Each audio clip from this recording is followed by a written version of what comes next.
Friday's election resulted in the defeat of 4 incumbent Cincinnati City Council members, dramatically altering the face of council.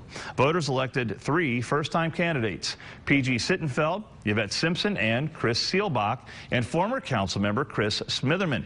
Cincinnati will be led by a 7-member Democrat majority and a Democrat mayor. Some would say the voters wanted change. Others say the Democrat majority on council is a result of the big Democratic turnout to repeal Senate Bill 5.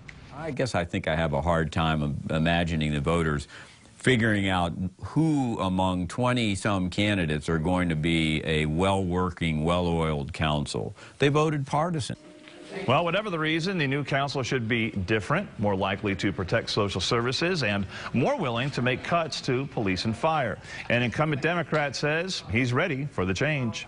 I'm telling you, the city is on the verge of now being a really progressive Midwest city. The Business Courier asked members of the new council what's the #1 thing the city should do to create more jobs in Cincinnati. To see their answers, visit our website, CincinnatiBusinessCourier.com. For some perspective on how this council will impact the business community, Matt Davis, Vice President of Government Affairs for CincinnatiUSA Regional Chamber, joins Business Courier editor Rob Daumeyer in the studio.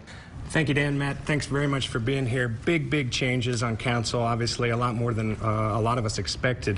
What's your overall reaction to the new makeup? Well, there's quite a change, quite a sweeping change actually, but the Chamber's looking forward to working with the new members of council. We've always had a very good relationship, very good, respectful relationship between the Chamber, the business community, and City Council, and we look forward to working with them. What are the biggest issues you think that the business community might have with this council? Is there anything that you're a little bit worried about, or I mean, we're new, obviously you haven't had to do this yet, but some thinking had to have gone into maybe what's going to happen. Well, regardless of whoever was on council, we've been working a long time on having some input on the city's budget.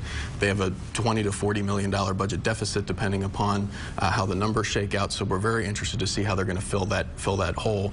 We're going to be looking at property taxes have been considered to be on the table, as well as earnings taxes, and we're going to work very hard to make sure that we have an environment. We're working with the new council to make sure that we create an environment for our businesses to grow so we can create jobs. Now, it's very easy to sort of take a surface look at when you see 7 Democrats on council, and Democrats traditionally have been very interested in social issues and labor, and maybe not quite as business friendly as GOP council members. But is that fair in this case? When you look at the individual members of council and even the new ones, how do you think they're going to be able to work with businesses? Well, I think we'll be able to work very well with them. As I said, we have a very good relationship, the business community and City Hall. As far as the new members of council, though, I will say, you know, there is an unknown there. There's 3 new members of council who have no track record.